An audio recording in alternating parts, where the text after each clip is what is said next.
I want to show y'all how we put pressed on rods onto the pistons. These do not have a bushing in here, so they have to have a pressed fit to hold on. They don't use keepers, and it's kind of a misnomer. It's not a press on, it's a press fit rod, because you don't press them on. If you was to try to press them on, or at least without the proper equipment, you would just mess it up. They do have fixtures you can use to press on, but it's not a good way of doing it. Heating the rod to expand it is the better way of doing it. And this is the process. Just a torch or a dedicated rod heater, which is basically two torches, flames pointing at it holds the rod, it blows the torch there. But to be honest, people get onto these using a torch, but those rod heaters will cook the end of this rod way before someone knows what they're doing with a torch. Out there, no discoloration on the rod. And there shouldn't be. It shouldn't turn blue. But yet I've seen people that use rod heaters turn them completely blue or even black, or they've overheated it. And that could fatigue the metal. You need to get a straw yellowish color, straw color, and that's when you know it's right. Also experience of just doing them.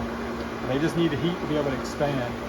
These pistons, I have a keeper and actually a gasket piece in there that spaces the pin perfectly. So I don't have to worry about spacing the pin on these. I just go all the way down. All I have to do is worry about centering the rod. The thing is, you got to do it before it catches, because it catches in just a couple seconds and it locks down and you never can change it after that. So you have to get it centered properly. So basically what I do is heat the rod up just enough.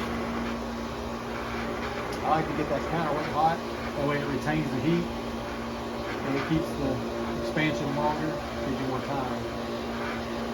But always heat that first, and I'll just heat the rod. You just want to keep it moving. You don't want to overheat any part of the rod.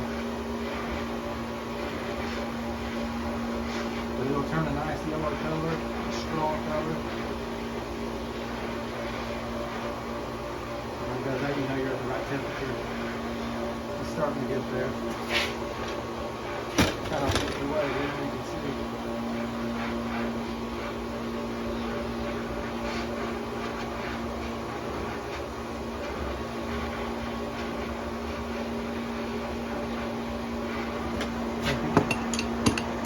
It can be super quick. And right there, it's locked down.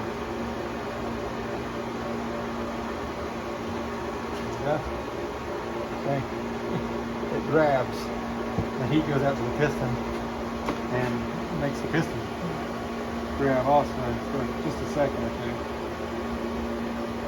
And I just take my little keeper out, which those keepers are for a Chevrolet pin, so they fit loose, and I just put that spacer in there. Once it moves, once it cools down enough to move, I will then put a little oil on it while I'm waiting.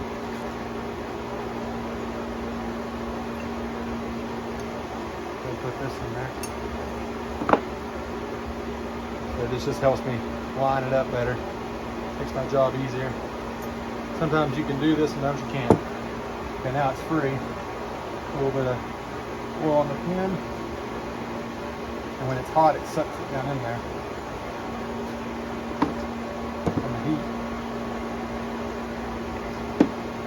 Alright.